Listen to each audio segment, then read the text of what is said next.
नमस्कार। चंद्रकांता के अगले भाग में आते हैं। और पिछले भाग में आपने देखा कि तिलस्म टूट गया लेकिन चंद्रकांता नहीं मिली, और ये लोग वहां पहुंच गए हैं जहां पर बनकन्या को वैसे देखा नहीं था, लेकिन एक बार वीरेंद्र सिंह को वहां पर ले जाया गया था। पहचान लिए वही सब क्षेत्र है। आगे देखते हैं 7वां बयान। विजयगढ़ के महाराज जय सिंह को पहले ही खबर मिल चुकी थी कि तिलस्म टूट जाने पर भी चंद्रकांता की कोई खबर न लगी। मालूम हुआ कि वो जीती जागती है और वीरेंद्र सिंह उसी की खोज में फिर से खो के अंदर गए हैं। तो ये सब सुन करके उदास रहा करते थे महाराज जय सिंह। अक्सर महल में महारानी की भी दशा बहुत अच्छी नहीं थी। चंद्रकांता थी नहीं तो उसके जुदाई में मैंने न रहने पर खाना पीना सब छोड़ छाड़ दिए थे, और जितनी भी महिलाएं थी सबकी यही स्थिति थी राजमहल में। एक दिन बैठे थे महाराज जय सिंह दरबार में। दीवान हरदयाल सिंह जरूरी जो कागज पत्र वाला काम कर रहे थे, अर्जियां पढ़कर सुनाते थे, हुक्म लेते जाते थे। इतने में एक आदमी आया, जासूस था, थोड़ा सा कागज लेकर के। चौबदार ने उसे पेश किया। हरदयाल सिंह ने पूछा, कैसा कागज, किसका कागज? जासूस ने कहा, इस तरह के लिखे हुए कागज शहर में बहुत जगह चिपके हुए दिखाई दे रहे हैं। तिरमुहानियों पर, बाजार में, बड़ी बड़ी सड़कों पर इसी तरह के कागज नजर आते हैं। एक आदमी से मैंने पढ़वाया जिसके सुनने से मन में डर पैदा हो गया, और एक कागज उखाड़कर दरबार में लाया हूँ। इसको पढ़ करके बहुत सारे लोग घबरा रहे हैं। हरदयाल सिंह ने पढ़ा और सुनाया महाराज को। लिखा था, नौगढ़ विजयगढ़ के राजा आजकल बड़े जोर में आए होंगे। दोनों को इस बात की बड़ी शेखी होगी कि हम चुनार फतह करके निश्चिंत हो गए, कोई दुश्मन न रहा हमारा। इसी तरह वीरेंद्र सिंह भी फूलने समाते होंगे, मजे में खो की हवा खाते होंगे या खा रहे हैं। मगर आज से मैं अपना काम शुरू करूंगा। नौगढ़ विजयगढ़ के राजों, सरदारों, सेठ, साहूकारों को चुन चुन कर मारूंगा और दोनों राज्यों को मिट्टी में मिला दूंगा, फिर भी गिरफ्तार न होऊंगा। यह न समझना कि हमारे यहाँ बड़े बड़े अयार हैं। मैं ऐसे ऐसे अयारों को कुछ नहीं समझता। मैं भी एक बहुत बड़ा भारी अयार हूँ, लेकिन मैं किसी को गिरफ्तार न करूंगा। बस जान से मार डालना मेरा काम होगा। अब अपनी अपनी जान की हिफाजत चाहो, यहाँ से भागते जाओ। खबरदार, खबरदार, खबरदार, अयारों का गुरु घंटाल, जालिम खां। इस कागज को सुनकर के महाराज जय सिंह घबरा उठे। हरदयाल सिंह के भी होश जाते रहे। दरबार में जितने भी आदमी थे सभी कांप उठे, मगर सबों को ढांढस देने के लिए महाराज ने गंभीर भाव से कहा, हम ऐसे लुच्चों से डरते नहीं, कोई घबराने की जरूरत नहीं। अभी शहर में मुनादी करा दी जाए कि जालिम खां को गिरफ्तार करने की फिक्र सरकार से की जाती है। किसी का कुछ न बिगाड़ सकेगा। कोई आदमी घबरा कर, डर कर मकान न छोड़े। शहर के पहरे का भी इंतजाम खूब किया जाए। बहुत से जासूस और शैतान की टोह में रवाना किए जाएं। दरबार बर्खास्त हो गया। हरदयाल सिंह रुक गए। महाराज जय सिंह विचार करने लगे मिलकर के एकांत में, हमारे यहाँ कोई अयार तो है नहीं जिसका होना जरूरी है। तो जय सिंह ने कहा, तुम इसी वक्त एक चिट्ठी यहाँ के हालचाल के राजा सुरेंद्र सिंह को लिखो, और यह इश्तहार भी उसी के साथ भेज दो जो जासूस लाया है। हरदयाल सिंह ने चिट्ठी लिखकर तैयार की, एक जासूस को दिया। नौगढ़ की ओर जासूस रवाना हुआ। चारों ओर पहरा बढ़ा दिया गया। इन सब कामों से छुट्टी पाकर के वहां महल में आए। रानी से भी हाल कहा, बहुत घबराई, औरतों में खलबली मच गई। दूसरे दिन क्या है, एक जासूस ने कल की तरह कागज लाकर पेश किया, और तमाम कागज इसी तरह के शहर में लगे हुए हैं, सूचना भी दी। दीवान हरदयाल सिंह ने जासूस के हाथ से वो कागज लिया, पढ़कर सुनाया। वाह वाह वाह, आपके लिए कुछ न बन पड़ा तो नौगढ़ से मदद मांगने लगे। यह नहीं जानते कि नौगढ़ में भी मैंने उपद्रव मचा रखा है। क्या आपका जासूस मुझसे छुप कर कहीं जा सकता है? मैंने उसे खत्म कर दिया। किसी को भेजिए, उसकी लाश उठा लाए। शहर के बाहर कोस भर पर उसकी लाश मिलेगी। तो सब डिस्टर्ब हो गए भाई, कांप गए। भेजा गया और उसके बाद लाश उसकी लाई गई। भीड़ लग गई। सबों की जुबान पर जालिम खां का नाम सवार था। रोए खड़े हो जाते थे। जासूस के सिर का पता नहीं था। चिट्ठी बाजू में बंधी हुई थी उसकी, जो ले गया था, मतलब पहुंच नहीं पाई चिट्ठी। राजा ने दीवान से कहा, शहर में मुनादी करा दी जाए कि जो कोई जालिम खां को गिरफ्तार करेगा सरकार से 10,000 रुपया मिलेगा। और यहाँ के कुल हालचाल की चिट्ठी 5 सवारों के साथ नौगढ़ रवाना की जाए। दरबार बर्खास्त हो गया।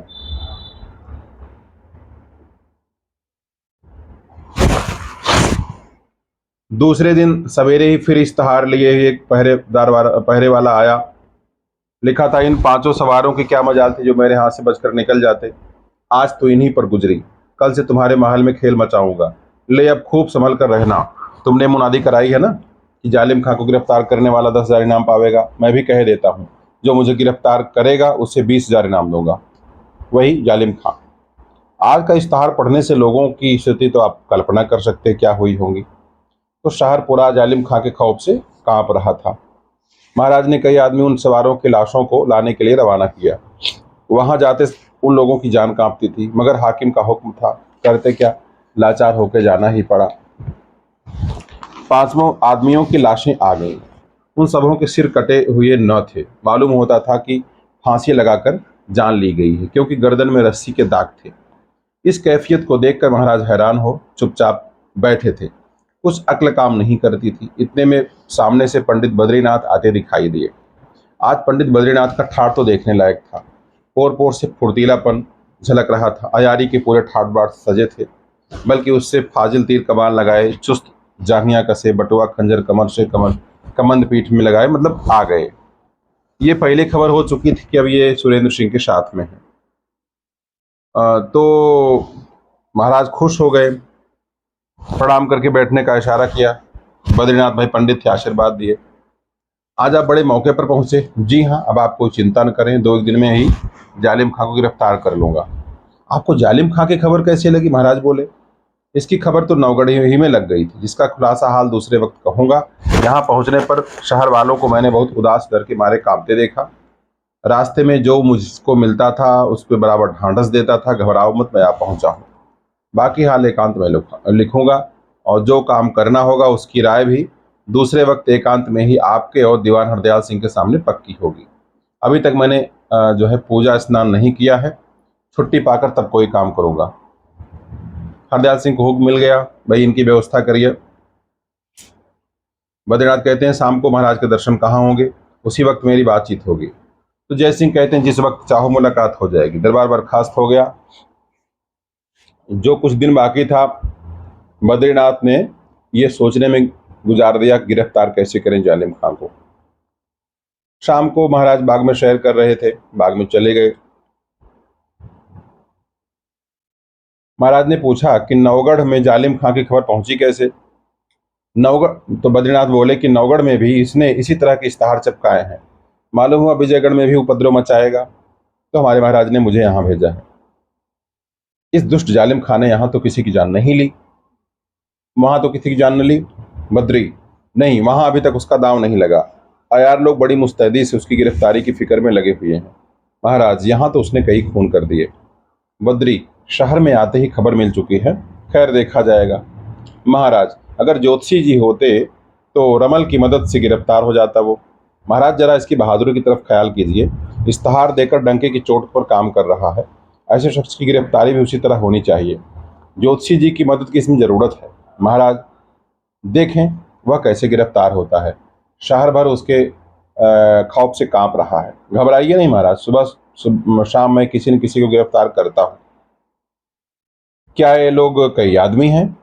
बद्री, जरूर कई आदमी होंगे, ये अकेले आदमी का काम नहीं है। यहाँ से नौगढ़ तक की खबर रखें और दोनों तरफ नुकसान पहुंचाने की नीयत करें, तो कई लोग इसमें शामिल जरूर होंगे। अच्छा, जो चाहो करो, तुम्हारे आ जाने से बहुत कुछ ढांढस हो गई, नहीं तो बड़ी फिक्र लगी थी। अब मैं रुखसत होऊंगा महाराज, बहुत कुछ काम करना है। क्या आप डेरे की तरफ नहीं जाएंगे? कोई ज़रूरत नहीं महाराज, बंदोबस्त के साथ आया हूँ, जिधर जी चाहेगा चल दूंगा। तो अब जो है विदा हो गए। 8वां बयान। जालिम खां की फिक्र में पंडित बद्रीनाथ रवाना हो गए। क्या करेंगे? जालिम खां को गिरफ्तार करेंगे, किसी को मालूम नहीं। आखिरी इश्तहार में जालिम खां ने लिखा था, तुम्हारे महल में डाका डालूंगा। तो पहरे पर चौगुने आदमी हो गए। जिस रोज वो जालिम खां को गिरफ्तार करने चले गए, दूसरे ही दिन फिर इश्तहार शहर में हर चौमुहानियों और सड़कों पर चिपका हुआ लोगों की नजर पड़ा। एक कागज जासूस ने लाकर दरबार में महाराज के सामने पेश किया। दीवान हरदयाल सिंह ने पढ़कर सुनाया। महाराज जय सिंह, होशियार रहना, पंडित बद्रीनाथ की अयारी के भरोसे मत बोलना। वह कल का छोकरा क्या कर सकता है। पहले तो जालिम का तुम्हारा दुश्मन था, अब मैं भी पहुंच गया। पंडित जो है 15 दिन के अंदर इस शहर को उजाड़ दूंगा और वे आज के चौथे दिन बद्रीनाथ का सिर लेकर 12 बजे रात को तुम्हारे महल में पहुंचूंगा। होशियार, इस वक्त भी जिसका जी चाहे मुझे गिरफ्तार कर ले। देखो तो माई का लाल कौन निकलता है जो महाराज का कोई दुश्मन हो, मुझसे मिलना चाहे, वह टेटी चोटी में 12 बजे रात को मिल सकता है। आफत खां खूनी। अब इस इश्तहार ने तो महाराज के तो बिल्कुल प्राणे सुखा दिए समझो। दरबार बर्खास्त हुआ। दीवान हरदयाल सिंह को साथ ले जी दीवान खाने में चले गए। महाराज नए आफत खां खूनी के बारे में बात करने लगे। अब किया क्या जाए, एक तो आफत मचा रखी थी एक ने, अब दूसरा इस आफत खां ने आकर और भी जान सुखा दी। अगर ये दोनों गिरफ्तार न हुए तो राज्य करने पर हमारे लानत है। हरदयाल, बद्रीनाथ के आने से कुछ उम्मीद तो हुई थी, लेकिन जालिम खां को गिरफ्तार करेंगे, मगर अब तो उनकी जान भी बचती हुई नजर नहीं आती। महाराज कहते हैं किसी तरकीब से यह खबर नौगढ़ पहुंचती तो बेहतर होता, वहां से बद्रीनाथ की मदद के लिए कोई और अयार आ जाता। हरदयाल, नौगढ़ जिस आदमी को भेजेंगे उसी की जान जाएगी। हाँ, 100-200 आदमियों के पहरे में कोई खत जाए तो शायद पहुंच जाए। महाराज गुस्से में आते हैं। नाम को हमारे यहाँ 50 जासूस हैं, वर्षों से हरामखोरों की तरह बैठे खा रहे हैं, मगर आज एक काम उनके लिए नहीं हो सकता। न कोई जालिम खां की खबर लाता है, न कोई नौगढ़ खत पहुंचाने लायक है।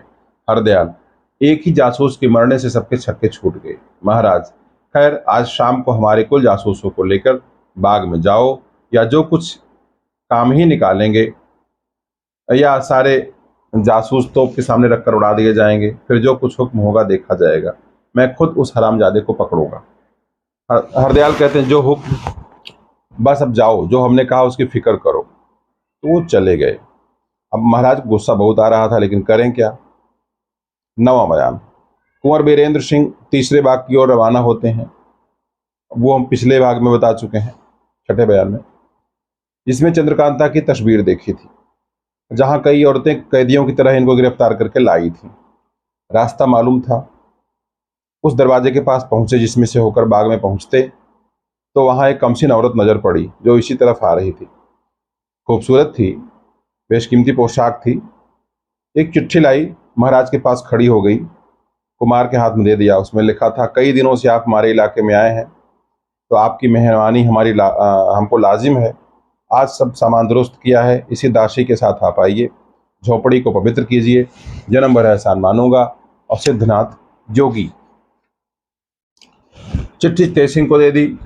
पढ़े बोले साधु हैं, योगी हैं, इसी से इस चिट्ठी में कुछ हुकूमत झलकती है। ज्योतिषी भी पढ़े, देवी सिंह भी पढ़े। अब शाम हो गई थी। उस चिट्ठी का जवाब अभी तक कुमार बीरेंद्र सिंह ने दिया नहीं था। उस औरत से बोले, तेज सिंह, हम लोगों को महात्मा जी की खातिर मंजूर है, मगर अभी तुम्हारे साथ नहीं जा सकते। घड़ी भर रुकने के बाद चलेंगे, क्योंकि संध्या करने का समय तो हो ही चुका है। औरत कहती है, तब तक मैं ठहरती हूँ, आप लोग संध्या कर लीजिए। हुक्म हो तो संध्या समय के लिए जल आसन ले आऊं। देवी, नहीं, कोई जरूरत नहीं। औरत, तो फिर यहाँ संध्या कैसे कीजिएगा, इस बाग में कोई नहर नहीं, बावली नहीं। तेज सिंह, उस दूसरे बाग में बावली है।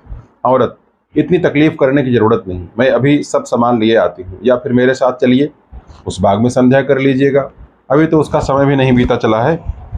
तेज सिंह, नहीं, हम लोग इसी बाग में संध्या करेंगे। अच्छा, जल लाओ। वो चली गई तीसरे बाग में। कुमार कहते, चिट्ठी भेजने वाले अगर वे ही योगी हैं जिन्होंने मुझे कूदने से बचाया था, तो बड़ी खुशी की बात है, जरूर वहां बनकन्या से भी मुलाकात हो जाएगी। मगर तुम क्यों रुक गए, उसी बाग में चल करके संध्या कर लेते। मैं तो कोई उसी वक्त कहने को था, मगर चुप हो गया कि शायद इसमें तुम्हारा कोई मतलब हो। तेज सिंह, जरूर ऐसा ही है। देवी सिंह, क्यों उस्ताद, क्या मतलब है। तेज सिंह, देखो, मालूम ही हुआ जाता है। कुमार, तो कहते क्यों नहीं, आखिर कब बतलाओगे। तेज सिंह कहते हैं, हमने सोचा कहीं योगी जी हम लोगों से धोखा न करें, खाने पीने में बेहोशी की दवा मिलाकर खिला दें, और जब हम लोग बेहोश हो जाएं तो उठा कर खोह के बाहर रखवा दें, आने का रास्ता बंद करवा दें। ऐसा होगा तो कुल मेहनत बेकार हो जाएगी। देखिए, आप भी इसी बाग में बेहोश किए गए थे जब कैदी बनकर आए थे और प्यास लगने पर एक कटोरा पानी पिया था, उसी वक्त बेहोश हो गए और खोह में ले जाकर रख दिए गए थे।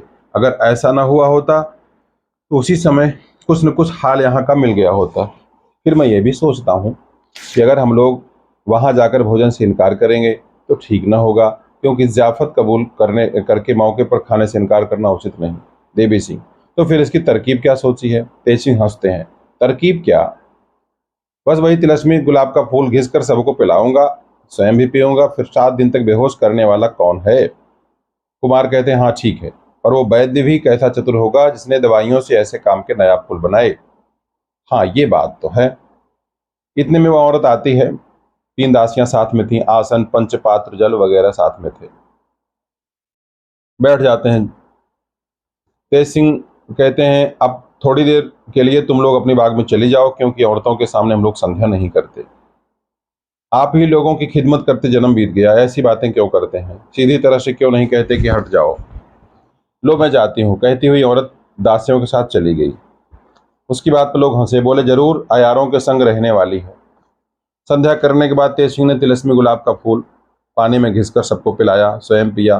तब राह देखने लगे कि फिर वह औरत आए तो उसके साथ चले। फिर वह औरत आई और वो लोग उसके साथ जो है चले गए।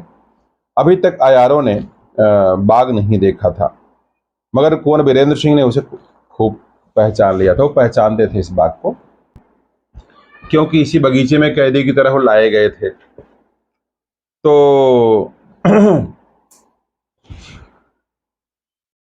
फिलहाल कुमारी चंद्रकांता की तस्वीर भी देखा था, लेकिन मगर आज बाग थोड़ा डिफरेंट था। वैसा वहाँ न रोशनी थी, न इतने आदमी।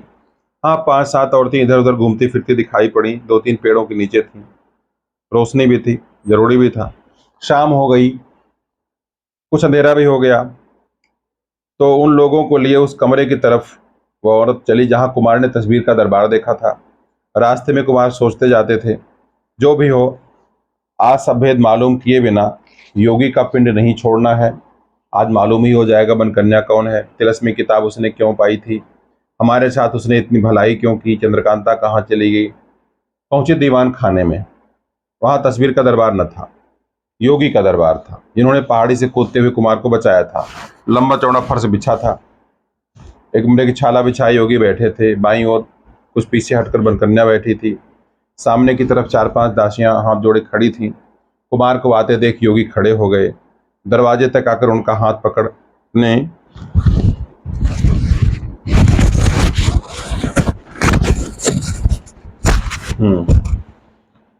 दरवाजे तक आकर के जो है हाथ पकड़ करके ले आया उनको। बगल में दाहिनी ओर मृगशाला पर बैठाया। मनकन्या कुछ दूर चली गई, प्रेम भरी निगाहों से कुमार को देखने लगी। सब तरफ से हटकर कुमार की निगाह मनकन्या की ओर गई। तो फिलहाल ये सब तो होता ही है। योगी ने कहा, आप और आपकी मंडली के लोग कुशल मंगल से तो हैं, आपकी दया से हम हर तरह से प्रसन्न हैं, परंतु परंतु क्या, परंतु कई बातों का भेद न खुलने से तबीयत को चैन नहीं है। फिर भी आशा है कि आपकी कृपा से हम लोगों का ये दुख भी दूर हो जाएगा। योगी: परमेश्वर की दया से अब कोई चिंता नहीं रहेगी, आपके सब संदेश छूट जाएंगे। इस समय आप लोग हमारे साग सत्तू जो कुछ है उसको कबूल करें, और इसके बाद रात भर तो हमारे आपके बीच बातचीत होती रहेगी। जो कुछ पूछना हो पूछ लीजिएगा। ईश्वर चाहेंगे तो आप किसी तरह का दुख नहीं उठाना पड़ेगा, और आज ही से आपकी खुशी का दिन शुरू हो जाएगा। खुश हो गए, उम्मीद बन गई। अब खाने पीने का जब सामान सब वगैरह हो गया, सब लोग बैठ गए, सब हो गया, ठीक है। मनकन्या भी बैठी, औरतें सब हट गई पीछे। रात बहुत ज़्यादा हो गई थी और ठंडी हवा चल रही थी।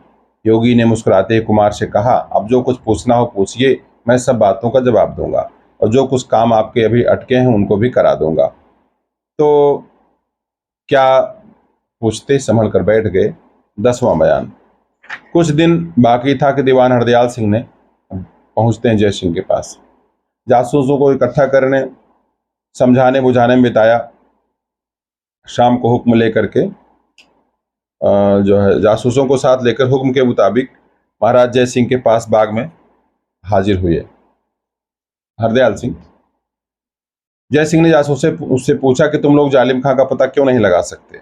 जवाब आया, महाराज हम लोगों ने ऐसे जहाँ तक बन पड़ता है कोशिश करते हैं, उम्मीद है कि पता लग जाएगा। महाराज, जालिम खां, हाँ, आफत खां एक नया शैतान पैदा हुआ है। इसने अपने इश्तहार में अपने मिलने का पता भी लिखा है। फिर क्यों नहीं तुम लोग उसी ठिकाने से मिलकर गिरफ्तार करते हो? जासूस बोले, महाराज, आफत खां ने अपने मिलने का ठिकाना टेटी चोटी लिखा है। अब हम लोग क्या जाने टेटी चोटी कहाँ है, कौन सा मोहल्ला, किस जगह को उसने इस नाम से लिखा है, इसका क्या अर्थ है, और हम लोग कहाँ जाएं? तो ये सुनकर महाराज जो है टेंटी चोटी के फेर में पड़ गए, न समझ पाए, बहुत डराया धमकाया जासूस बता न पाए, और रवाना हो गए जासूस। दूसरे दिन फिर इश्तहार चिपका था शहर में। हरदयाल सिंह ने पढ़ा लिखा था, देखना खूब संभल के रहना, बद्रीनाथ को गिरफ्तार कर चुका हूँ। अपने पहले वादे के मुताबिक कल 12 बजे रात को उसका सिर लेकर तुम्हारे महल में हम लोग कई आदमी पहुंचेंगे। देखे कैसे गिरफ्तार करते हो। अब आता 11वां बयान। विजयगढ़ के पास भयानक जंगल में नाले के किनारे एक पत्थर की चट्टान पर 4 आदमी बैठे थे, सिपाही के पोशाक में, बातचीत कर रहे हैं। चांदनी रात थी। तो एक लगभग 40 साल का था, काला रंग वगैरह था, तलवार ढाल रखे हुए जमीन पर बैठा था। उसी का नाम जालिम खां है। दूसरा था सामने वीरासन में बैठा, उसका नाम आफत खां है ना, वो भी सजा धजा था। जालिम कहता है तुम्हारे मिल जाने से बड़ा सहारा हो गया, क्योंकि वो भी समझ गया कि आफत खां जो है महाराज का दुश्मन है। आफत खां कहते हैं इसी तरह तुम मुझको तुम्हारे मिलने से सहारा हो गया। देखो एक गणासा हाथ में लेकर के, इसी से हजारों आदमियों की जाने जाएंगी। मैं सिवाय इसके कोई दूसरा हरबा नहीं रखता, जहर से बुझाया हुआ है, जिसे जरा भी इस तरह इसका जख्म लग जाए जिसको, फिर उसके बचने की उम्मीद नहीं। जालिम, बहुत हैरान होने पर तुमसे बातचीत मुलाकात हुई। आफत, मुझे तुमसे जरूर मिलना था, इसलिए इश्तहार चिपका दिए, क्योंकि तुम लोगों को कोई ठिकाना था नहीं जहाँ खोजता। लेकिन मुझे यकीन था कि तुम अयारी जरूर जानते होगे, इसलिए अयारी बोली में अपना ठिकाना पता लिख दिया था, जिससे दूसरे की समझ में ना आवे कि कहाँ बुलाया है। जालिम, ऐसे ही कुछ थोड़ी सी अयारी सीखी थी, मगर तुम इस फन में उस्ताद मालूम होते हो, तभी तो बद्रीनाथ को झड़ गिरफ्तार कर लिया। आफत खां, उस्ताद तो मैं कुछ नहीं, मगर हाँ बद्रीनाथ के जैसे छोकरे के लिए बहुत हूँ। जालिम, जो चाहो कहो, मगर मैंने तुमको अपना उस्ताद मान लिया। जरा बद्रीनाथ की सूरत तो दिखा दो। हाँ हाँ, धड़ तो उसका गाड़ दिया, मगर सिर गठरी में बांधा है, लेकिन हाथ मत लगाना, क्योंकि इसको मसाले में तर किया है, इसमें कल तक सड़ न जाए। आफत खां ने बगल वाली गठरी खोली, उसका सिर बंधा था, कपड़ा खून से तर हो रहा था। सब खुश हो गए। जालिम कहते हैं शख्स बड़ा शैतान था आफत खां, लेकिन मुझसे बच करके कहाँ जाता। मगर उस्ताद, तुम एक बड़ी बेढब बात कहते हो। कल 12 बजे रात को महल में चलना होगा। आफत खां, बेढब क्या है, देखो कैसा तमाशा होता है। जालिम खां, मगर उस्ताद, तुम्हारे इश्तहार दे देने से उस वक्त वहां बहुत से आदमी इकट्ठे होंगे, कहीं ऐसा ना हो कि गिरफ्तार हो जाए। अरे ऐसा कौन है जो गिरफ्तार कर ले, तो इसमें क्या फायदा है कि अपनी जान जोखिम में डाले जाए। वक्त टाल के क्यों नहीं चलते। आफत खां, अभी तुम गधे हो, कुछ खबर भी है हमने ऐसा क्यों किया। अरे अब ये तो तुम ही जानो। सुनो, मैं कहता हूँ, आफत खां बोलते हैं, मेरी नीयत है कि जहां तक हो सके जल्दी से उन लोगों को मारपीट से मामला खत्म कर दो। उस वक्त वहां जितने आदमी मौजूद होंगे सबों को बस तुम मुर्दा ही समझ लो। बिना हाथ पैर हिलाए सबका काम तमाम करूं तो सही। जालिम, भला उस्ताद कैसे हो सकता है। तो बटुए में से गोला निकाल के दिखाता है आफत खां। इस किस्म के बहुत से गोले मैंने बना रखे हैं, जो एक एक तुम लोगों के हाथ में दे दूंगा। बस वहां पहुंचते तुम लोग भीड़ में फेंक देना, जो गिरफ्तार करने के लिए वहां मौजूद होंगे। और फिर धुआं निकलेगा, हम लोग छुप जाएंगे, और लोग अंधे हो जाएंगे। नाक के अंदर जैसे जाएगा जहरीला धुआं, वो लोग मर जाएंगे। आफत खां की बात सुन करके सब खुश हो गए। जालिम बोला, भला उस्ताद, एक गोला यहाँ पटक के दिखाओ, हम लोग भी देख लें, दिल मजबूत हो जाएगा। हाँ देख लो। आफत खां ने जमीन पर एक गोला पटका, गोला फटा, बहुत सा जहरीला धुआं, जिसको देखते ही जालिम खां, आफत खां सब जल्दी से हट गए। आंखें सूज गई, सिर घूमने लगा।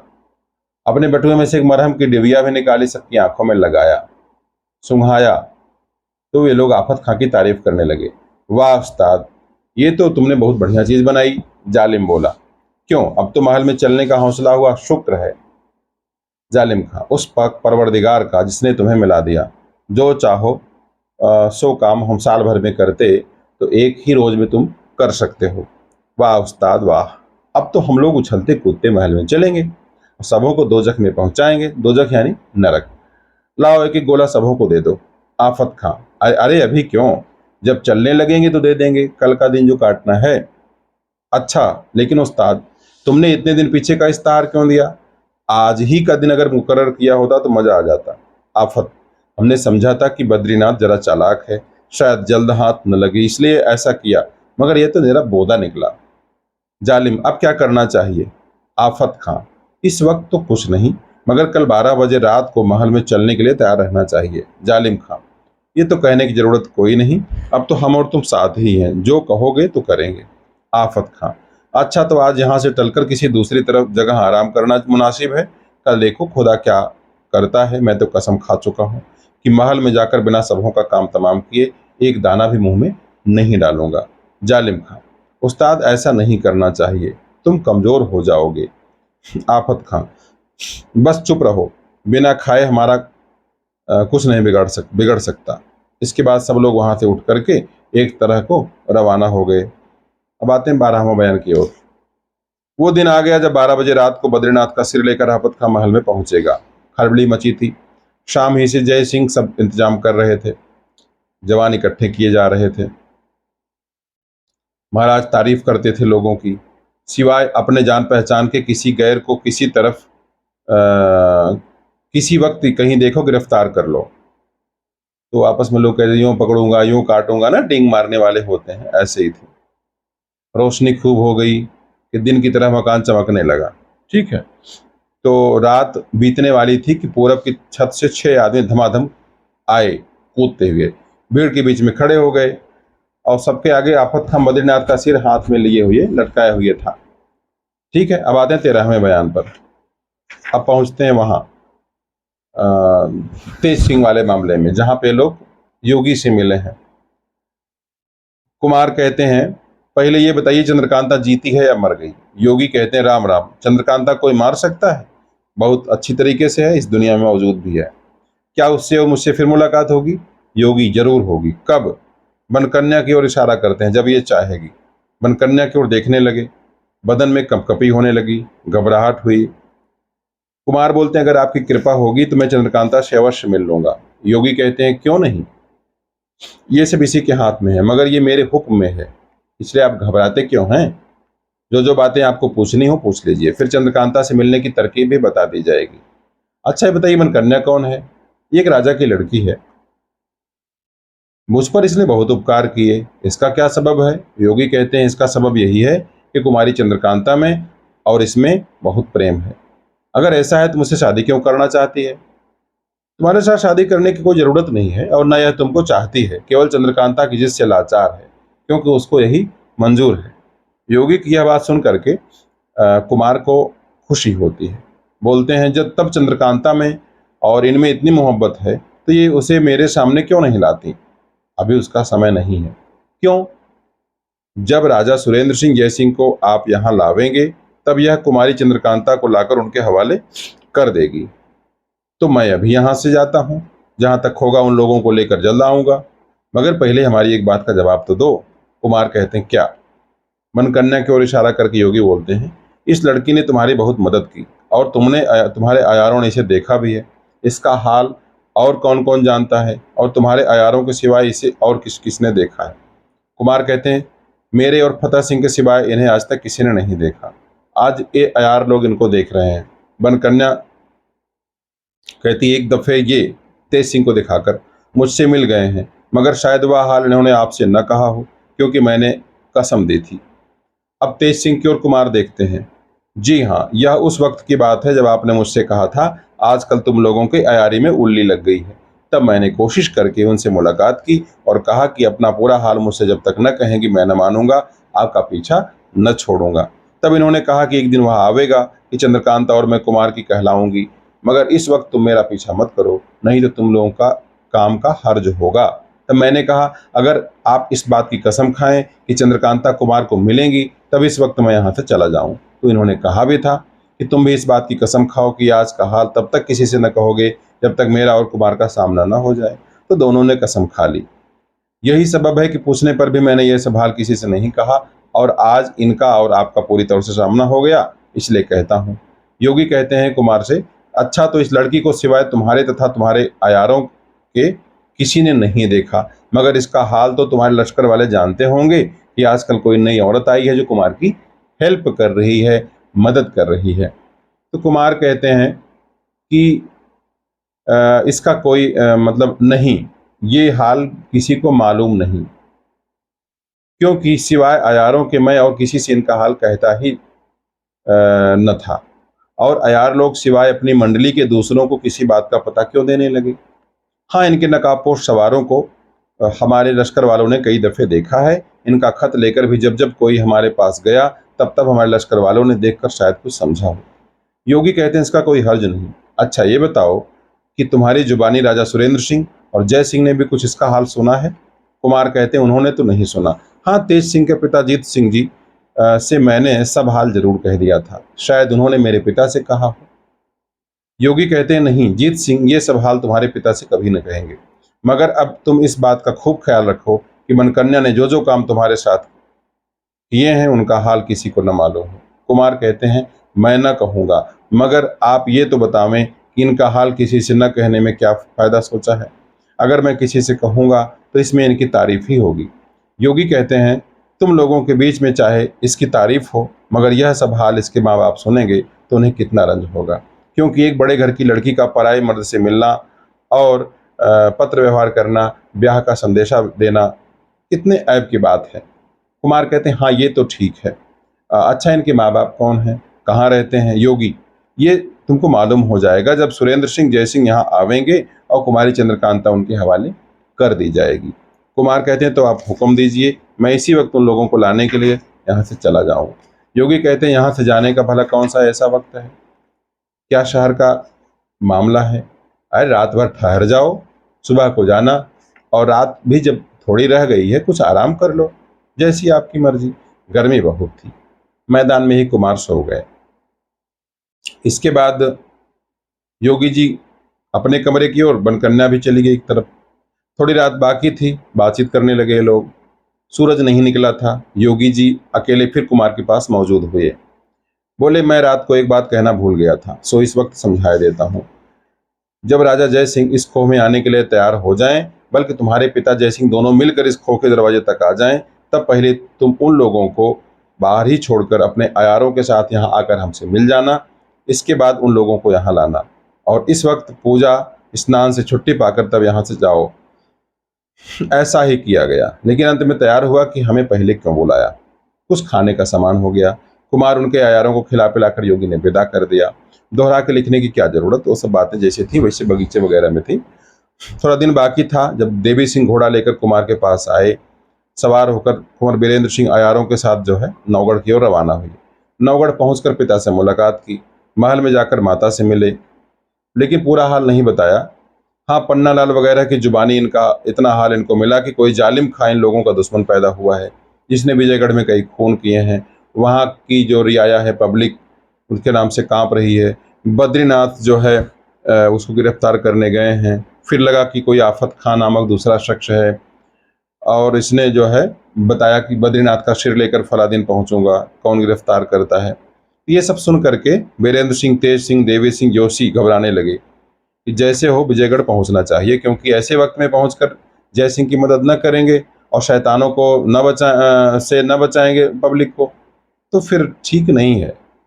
चंद्रकांता हमेशा ताना मारेगी। तो जीत सिंह 15 दिनों की छुट्टी लेकर कहीं चले गए, ये भी मालूम हुआ। तो वे भी तेज सिंह परेशान हो गए। उनके पिता कहाँ गए, उनकी बिरादरी में कहीं कुछ काम तो था नहीं, जहां जाते इस बहाने से छुट्टी लेकर क्यों गए। माँ से पूछा पिता कहाँ गए हैं, बोली कि बेटा क्या अयारों के घर की औरतें इस लायक होती हैं कि उनके मालिक अपना ठीक ठीक हाल उनसे कहा करें। तेज सिंह चुप हो गए। सुरेंद्र सिंह के पूछने पर तेज सिंह बोले कि हम लोग कुमारी चंद्रकांता को खोजने के लिए खोह में गए थे। एक योगी मिले और बोले कि सुरेंद्र सिंह जय सिंह को लेकर आओ तो चंद्रकांता को बुलाकर उनके बाप के हवाले कर दूं। इसीलिए हम लोग आपको और महाराज जय सिंह को लेने आए हैं। सुरेंद्र सिंह खुश हो गए। हम लोग चलने को तैयार हैं, मगर जय सिंह तो आफत में फंस गए हैं कि हम कुछ कह नहीं सकते। बद्रीनाथ यहाँ से गए, देखें क्या होता है। तुमने तो वहां का हाल सुना ही होगा।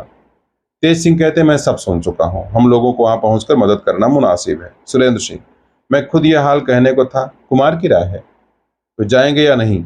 आप तो खुद जानते हैं, कुमार काल से भी डरने वाले नहीं, वो जालिम खां क्या चीज है। राजा कहते हैं, ठीक है, मगर किसी वीर पुरुष का मुकाबला करना हम लोगों का धर्म है, और चोर डाकुओं यारों का मुकाबला करना तुम लोगों का काम है। क्या जाने छिपकर कहीं कुमार ही घात कर बैठे। तेज सिंह, वीरों और बहादुरों से लड़ना कुमार का काम है सही, मगर दुष्ट चोर डाकू या किसी की भी क्या मजाल है कि हम लोगों के रहते कुमार का भी बाल बाका कर सके। राजा कहते हैं, हम तो नाम के आगे जान कोई चीज नहीं समझते, मगर दुष्ट घातियों से बचे रहना भी धर्म है। सिवाय इसके कुमार के वहां गए बिना कोई हर्ज भी नहीं। तो तुम लोग जाओ, जयसिंह की मदद करो, और जब जालिम खां गिरफ्तार हो जाए तो महाराज को सब हाल बता करके सुन करके यहाँ लेते आना, फिर हम लोग साथ में हो करके खो में चलेंगे। तो सुरेंद्र सिंह की मर्जी कुमार को इस वक्त विजयगढ़ जाने देने की नहीं थी, और जिद भी करना ठीक नहीं था। अकेले ही विजयगढ़ की ओर रवाना हो गए तेज सिंह, और चिट्ठी भी ले लिए कि राजा सिंह को देने के लिए। कुछ दूर जाकर दोपहर की धूप घने जंगल के पेड़ों की झुरमुट में काटी, ठंडा हो गया, रवाना हुए। आधी रात को पहुंचे। महल में भीड़ इकट्ठी हुई थी। एक आदमी चौकन्ना होकर देख रहा था। पूरब की छत से धमाधम 6 आदमी कूदकर बीचों बीच आ गए, और बद्रीनाथ का सिर लिया हाथ में आफत खां आ गया। तेज सिंह को अभी तक किसी ने देखा नहीं था। इस वक्त उन्होंने ललकार कर कहा, पकड़ो इन नालायकों को, अब देखते क्या हो। तो आप भी कमंद फैलाकर उन लोगों की तरफ फेंका। तब तक बहुत लोग टूट पड़े। उन लोगों के हाथ में जो गेंद मौजूद थी जमीन पर पटकने लगे, मगर कुछ नहीं, वहां तो मामला ही ठंडा था। गेंद क्या थे, धोखे की टट्टी थी। कुछ करते धरते न बन पड़ा और सबके सब गिरफ्तार हो गए। अब तेज सिंह को सबों ने देखा, आफत खां ने भी देखा। कहा, तेज मेमचे बद्री। इतना सुनते ही तेज सिंह ने आफत खां का हाथ पकड़कर इनको सबों से अलग कर लिया और हाथ पैर खोल गले से लगा लिया। सब गुल मचाने लगे, हाँ हाँ, ये क्या करते हो, ये तो बड़ा भारी दुष्ट है, इसी ने तो बद्रीनाथ को मारा है, देखो इसी के हाथ में बेचारे बद्रीनाथ का सिर है। तुम्हें क्या हो गया, किसके हाथ नेकी करते हो?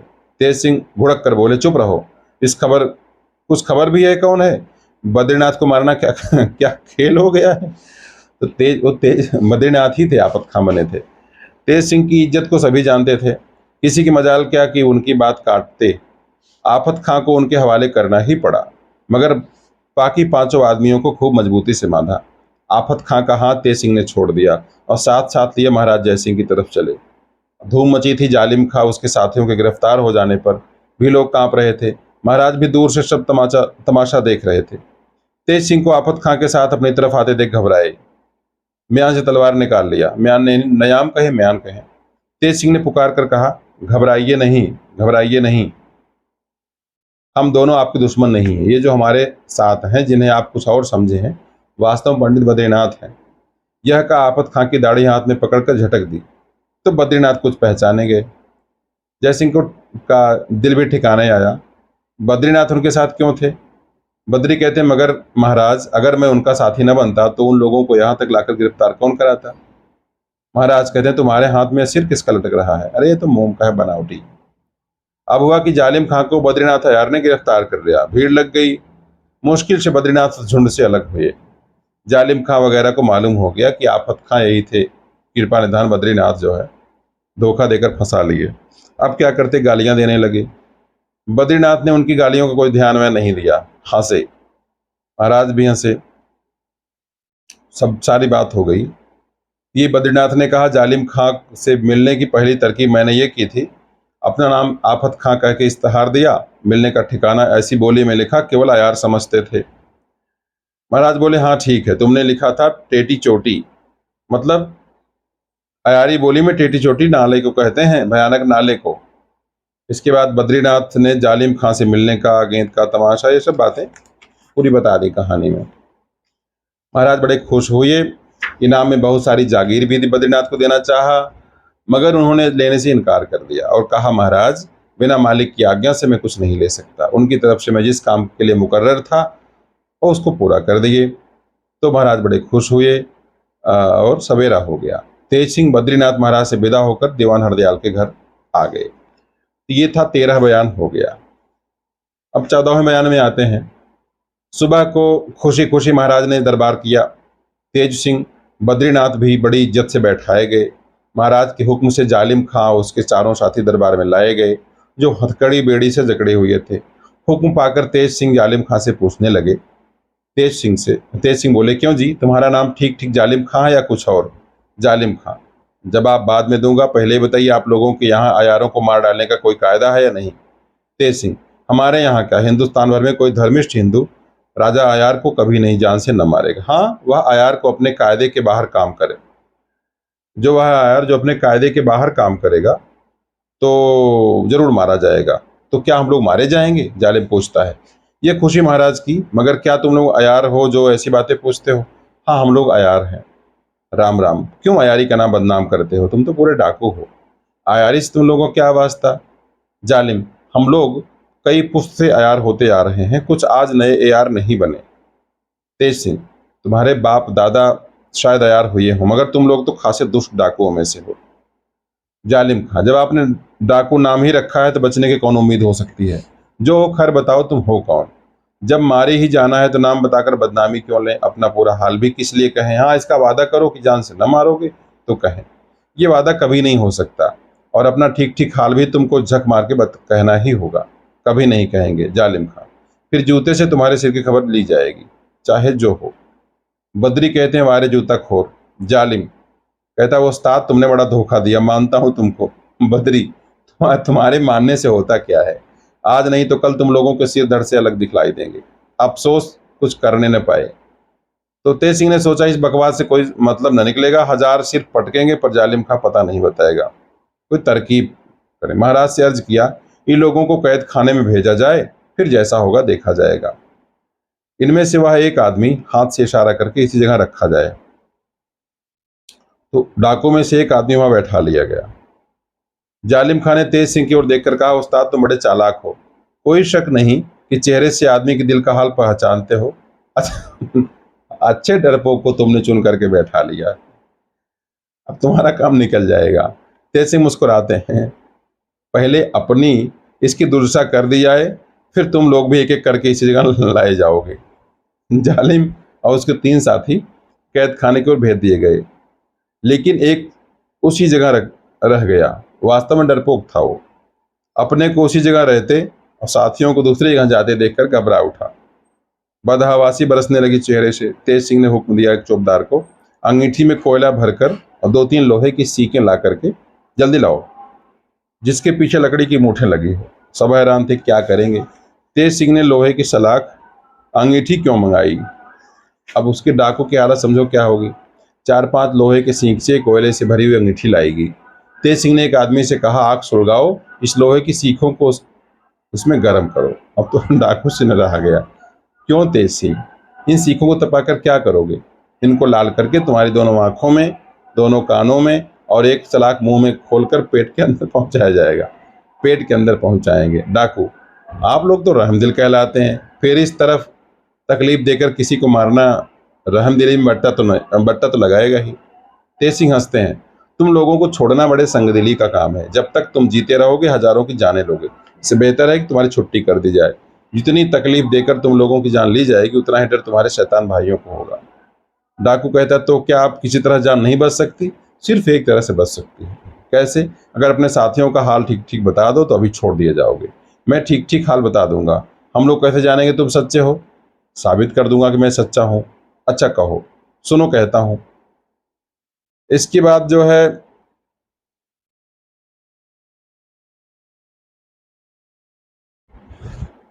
उस डाकू ने साथियों का हाल बताने के लिए मुस्तैद होकर मुंह खोला ही था कि दरबारी भीड़ में से एक आदमी उठा और मयान से तलवार खींचकर उसका एक इस जोर से एक हाथ तलवार का लगाया कि डाकू का सर अलग हो गया। ठीक है, अब किसी ने उसे पकड़ने का हौसला न किया, मगर बद्रीनाथ कब रुकने वाले थे? दौड़े। बद्रीनाथ के जाने के बाद सैकड़ों आदमी दौड़े, लेकिन तेज सिंह ने उसका पीछा न किया। वे उठकर सीधे कैद खाने की ओर गए, जिसमें जालिम खां वगैरह कैद थे। उनको इस बात का शक हुआ कहीं ऐसा न हो कि उन लोगों को किसी ने अयारी करके छुड़ा दिया हो, मगर नहीं, वे लोग उसी तरह कैद थे। तेज सिंह ने कुछ और पहरे का इंतजाम कर दिया, फिर तुरंत लौटकर दरबार में चले आए। भीड़ लगी हुई थी, उसमें चौथाई रह गई भीड़, बाकी लोग चले गए। कुछ तो अपनी मर्जी से बद्रीनाथ के साथ दौड़ गए, कितनों ने महाराज का इशारा पाकर उसका पीछा किया। तेज सिंह के वापस आने पर महाराज ने पूछा, तुम कहाँ गए थे?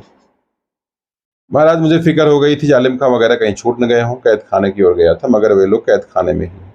महाराज कहते हैं, देखे बद्रीनाथ कब तक लौटते हैं और क्या करके लौटते हैं? तेज सिंह, बद्रीनाथ जल्द आवेंगे, क्योंकि दौड़ने में बहुत तेज है। आज महाराज जय सिंह मामूली वक्त से ज्यादा देर तक दरबार में बैठे रहे।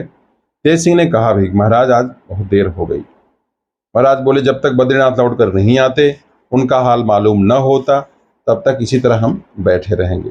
यहाँ पर खत्म होता है 14वां बयान। अब हम लोग जो है 15वां बयान अगले भाग में देखेंगे। अब ये देखो, उपन्यास भी अपने अंतिम चरण में आ गया है। अब एक बार ये पूरा हो जाए, देखते हैं चंद्रकांता संतति भी हम पढ़ने का प्रयास करेंगे। तो लेते हैं विराम। नमस्कार।